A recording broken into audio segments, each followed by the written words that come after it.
faire la panna cotta, j'ai besoin de 50 centilitres de crème liquide, j'ai besoin de 50 centilitres de lait que je mets dans une casserole. Donc ça nous fait 1 litre de préparation. Et je mets 250 g de sucre. Voilà, et ça je le mets sur le feu à bouillir. Pendant ce temps, j'ai 10 feuilles de gélatine.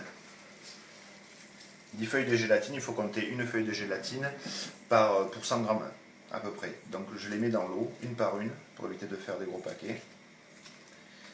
Voilà.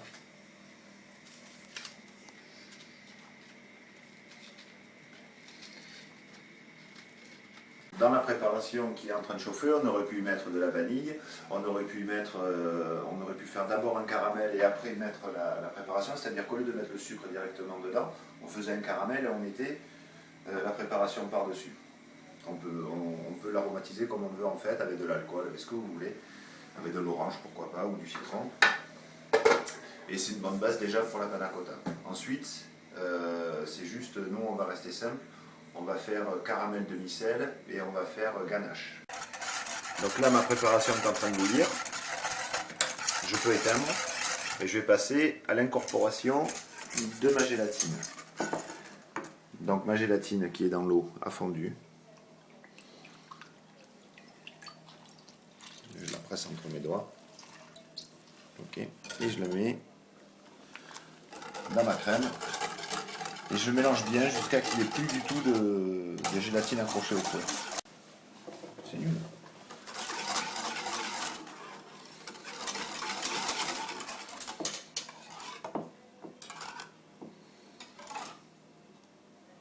Là j'aurai mon fouet. Ça va. Il ne faudrait pas tomber sur un morceau de gélatine pendant la dégustation. Ça serait dommage. Donc la première préparation, on va la mouler. Donc on va faire un moulage. D'accord? La deuxième, on va en faire une terrine. Donc comme un cake qu'on va découper en tranches. D'ailleurs, plutôt...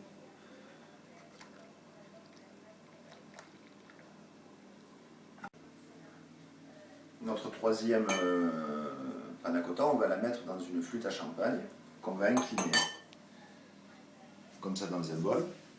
Et alors la petite astuce, c'est de prendre un entonnoir, de le boucher, de mettre la préparation.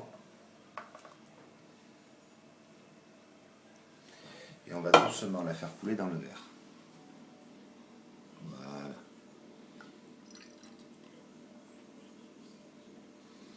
Et ça, on va le laisser prendre tranquille au frigo. On va attendre à peu près 1h30 le temps que tout soit bien figé pour pouvoir finir notre... Donc pour faire une ganache, il me faut de la crème que je fais chauffer. Moi je mets moitié crème, moitié chocolat. Donc je vais faire bouillir ma crème et après je vais mettre le chocolat qui va fondre tout seul dedans et on va le mettre au frais. Voilà, pendant ce temps on va préparer juste le caramel demi-sel. Donc pour faire un caramel demi-sel, il me faut du sucre. Mais bon, je ne me fais pas de soucis, je sais que tu maîtrises le caramel. Tu me l'as déjà dit. Je vais mettre juste un petit peu d'eau. Tu vois, il met un peu d'eau. Et maintenant, je vais mettre à bouillir, enfin à caraméliser, tranquille.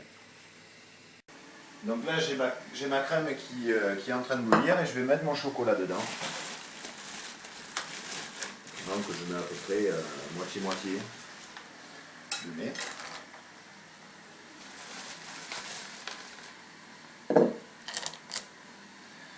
Voilà, et j'ai plus qu'à le chauffer légèrement et de le mettre au frais.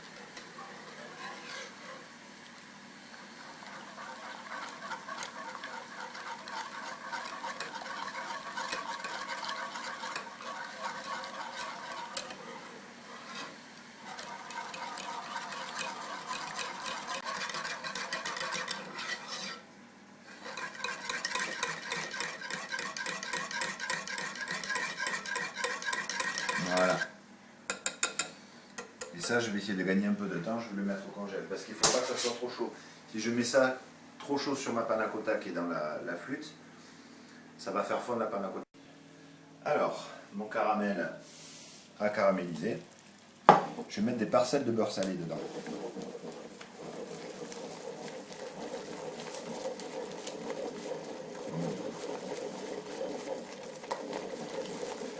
Et je fais juste comme ça.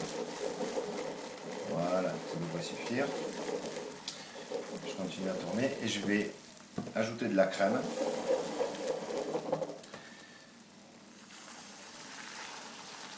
Et là maintenant je vais le fouetter un petit peu pour éviter de faire un gros bloc.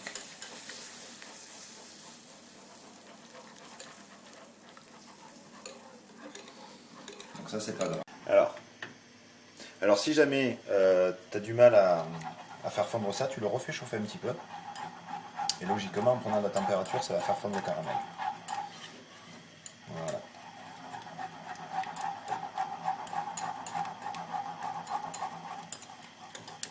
Donc en attendant que mes préparations refroidissent, on va monter une petite chantilly.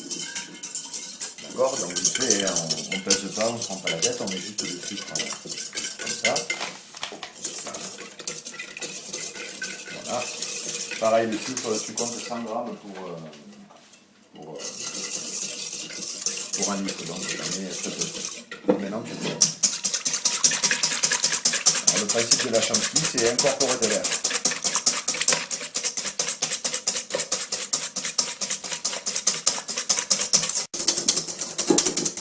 Et voilà une jolie chantilly que je vais mettre au frais dessus. Donc une fois que ça refroidit, ça donne ça. Il suffit de prendre la ganache et de remplir le verre.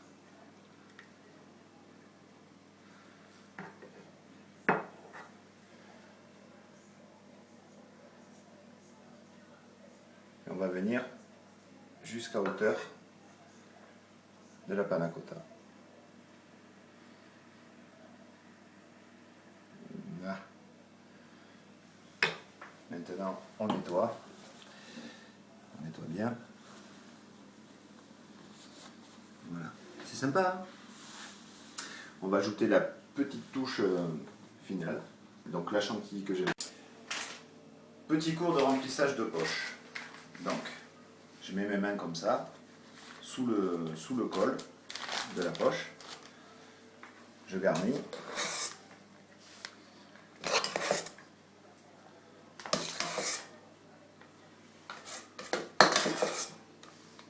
Ok.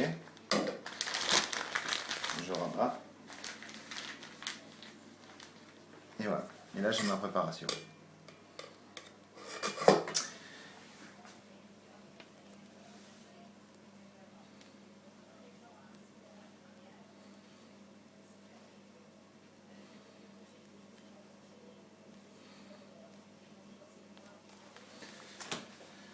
Un petit peu de cacao. Voilà la première version de ma panna cotta. Donc j'ai ici ma terrine qu'on a fait tout à l'heure. Alors, pour la démouler, je fais chauffer de l'eau. L'eau est en train de buller au four un petit peu. Approche-toi, petit. Tu vois les petites bulles là? Donc elle est chaude. Mais il ne faut pas qu'elle boue non plus. Je trempe ma terrine dedans. Voilà. Et logiquement, elle devrait ne plus accrocher. Voilà.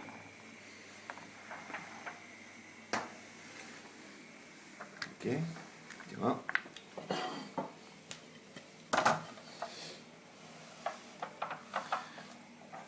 Je vais la démouler.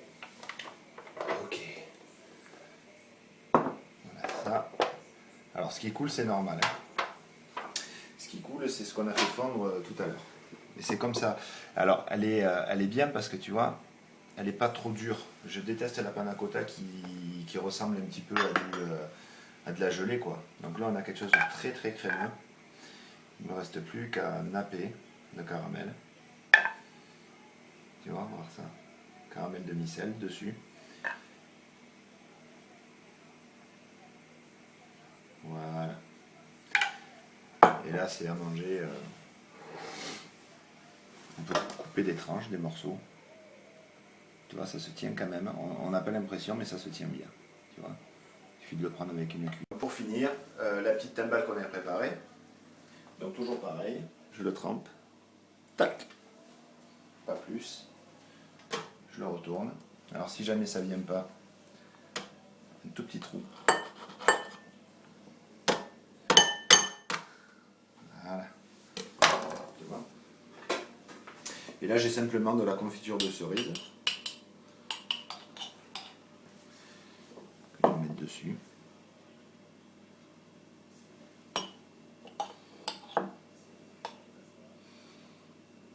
Voilà. Est-ce que là on peut dire qu'on a la classe? Je crois. Bruno, voici 3 façons de faire la panna cotta.